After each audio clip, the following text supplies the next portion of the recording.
함께 부활에 참여함. 만일 우리가 그의 죽으심과 같은 모양으로 연합한 자가 되었으면 또한 그의 부활과 같은 모양으로 연합한 자도 되리라.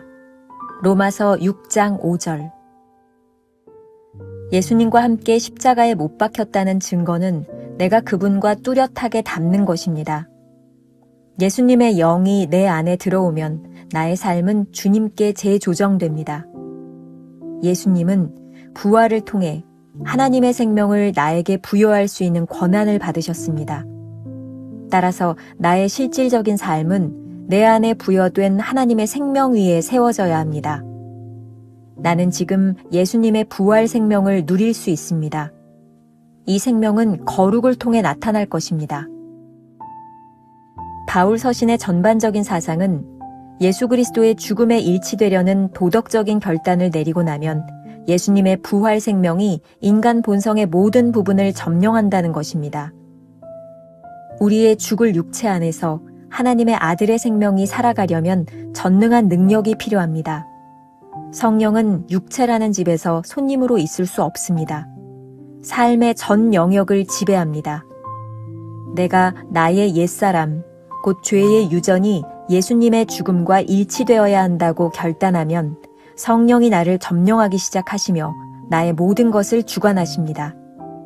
이때 나의 역할은 빛 가운데 걷는 것이요, 그분이 계시하는 것을 순종하는 것입니다.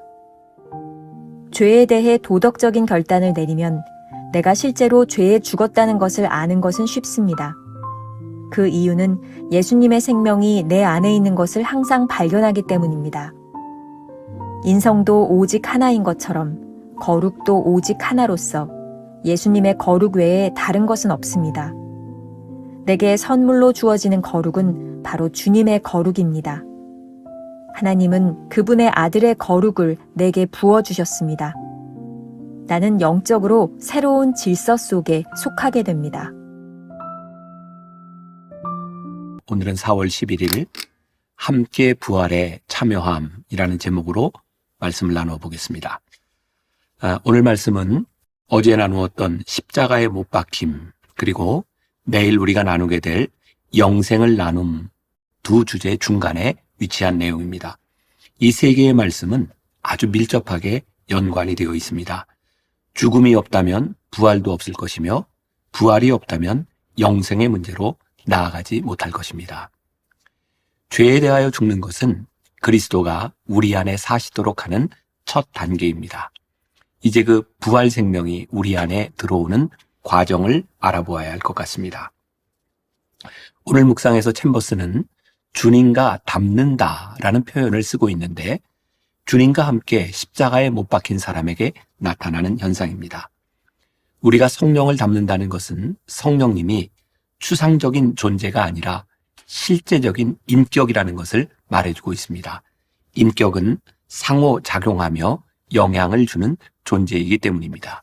이재철 목사님의 책 새신자반에 이런 글이 있습니다. 주님께서는 성령님을 주술적이거나 마술적인 힘이 아닌 인격자로 소개하셨다. 인격자가 아니고서야 어찌 위로자, 돕는 자가 되실 수 있겠는가? 천지를 창조하신 성부 하나님께서 인격자시듯이 성령 하나님 또한 인격자시다. 그러므로 우리는 성령 하나님을 인격적으로 만나야 한다. 다시 말해 인격자이신 성령 하나님과 사귐을 통해 그분을 닮아가야 한다. 누가 성령 충만한 사람인가?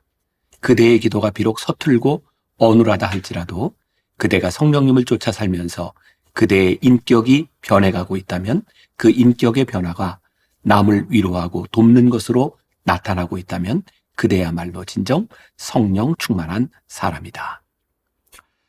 부활하신 주님의 영이 우리 안에 들어오면 우리의 삶은 주님께 재조명됩니다. 우리 삶이 주님께 새롭게 맞춰진다는 그런 의미입니다. 이때 비로소 우리는 온전한 의미의 거룩이라는 말을 사용하게 됩니다. 그동안 챔버스가 하나님의 사역자들에 대하여 아주 비판적으로 사용했던 말이 거룩이라는 말이었습니다. 하나님의 사명을 위해서가 아니라 자신의 거룩을 위해 애쓰는 사람들이 얼마나 인간적이고 자기 중심적이었나를 지적하면서 말입니다. 하지만 우리의 삶이 온전히 부활하신 주님과 함께 재조명되는 순간 그 거룩은 참 거룩이 됩니다. 왜냐하면 그 거룩은 자기 자신을 위한 것이 아니라 주님의 생명이 드러나기 때문입니다. 우리는 그동안 사도 바울의 고백을 수없이 인용했습니다. 다시 한번 그의 십자가와 부활의 신학을 요약한다면 이런 것입니다. 예수 그리스도의 죽음에 일치되려는 도덕적인 결단을 내리고 나면 예수님의 부활 생명이 인간 본성의 모든 부분을 점령한다는 것입니다. 챔버스가 이렇게 이야기를 했죠. 부활의 생명이 육신의 모든 부분에 침투해 들어가는 것입니다. 이것은 아주 강력한 성령의 역사로 가능합니다. 여기서 챔버스의 표현을 한 번 더 인용해 보겠습니다. 성령은 육체라는 집에서 손님으로 있을 수 없습니다. 삶의 전 영역을 지배합니다. 내가 나의 옛사람 곧 죄의 유전이 예수님의 죽음과 일치되어야 한다고 결단하면 성령이 나를 점령하기 시작하시며 나의 모든 것을 주관하십니다. 전쟁에서 승리한 사람이 점령군이 되어 들어오면 모든 영역에서 다스리기 시작합니다. 점령하죠. 전쟁에서 패한 사람은 그 점령군 앞에서 어떤 권리도 주장하지 못하게 됩니다.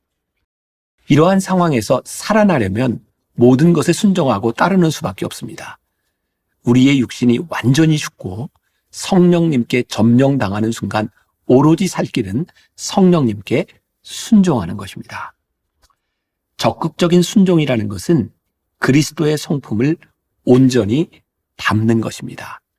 제자의 도에 대하여 많은 고민을 하고 주의 제자로 살려고 애썼던 디트리 보네포는 나를 따르라 라는 책에서 이렇게 말합니다. 예수 그리스도의 모습을 본받는 것은 그리스도와 유사한 것을 실현하라고 우리에게 맡겨진 이상이 아니다. 우리가 본받을 형상은 우리가 아니다. 우리가 본받을 형상은 하나님 자신의 형상이다. 그 형상은 우리 안에서 형태를 띠려고 하는 그리스도 자신의 모습이다. 그리스도 자신의 모습이 우리 안에서 나타나고 싶어 한다. 우리가 그리스도의 모습이 될 때까지 그리스도께서는 우리를 상대로 쉬지 않고 일하신다. 우리가 본받아야 할 것은 사람이 되셔서 십자가에 달려 죽으시고 변모하신 분의 온전한 모습이다. 지난주에 이어 챔버스가 사용하고 있는 용어가 하나 있습니다. 도덕적 결단이라고 하는 말이죠. 도덕적 결단을 내리는 순간 우리가 죄에 대하여 죽었다는 사실이 명백해집니다. 도덕적 결단을 내리는 사람 안에는 예수의 생명이 있음을 발견하기 때문입니다. 예수님의 생명이 내 안에서 발견될 때 나타나는 거룩이야말로 참다운 거룩입니다. 주님의 거룩이 내 안에서 역사하면 우리는 새로운 영적 질서 속에서 살아가게 됩니다. 이것이 주님과 함께 부활하는 것의 참다운 의미입니다. 십자가에서 죽고 주님의 부활과 함께 살아난 증거는 우리가 그분을 뚜렷하게 담는다는 것입니다. 오늘 하루 이런 질문을 품고 살아봅시다. 당신은 어떤 부분이 주님을 닮았다고 말할 수 있나요? 기도하겠습니다. 하나님, 그동안 우리가 부활을 참 추상적으로 생각했던 것 같습니다. 내가 그리스도와 함께 죽는다고 이야기했지만 내가 그리스도 안에서 다시 사는 삶, 부활의 삶이 무엇인지를 등한시할 때가 참 많았던 것 같습니다. 그리스도와 함께 산다고 하는 것은 그리스도를 닮아가는 것이요, 성령께서 우리 안에 구체적으로 역사하셔서 성령의 역사가 나타나는 것입니다.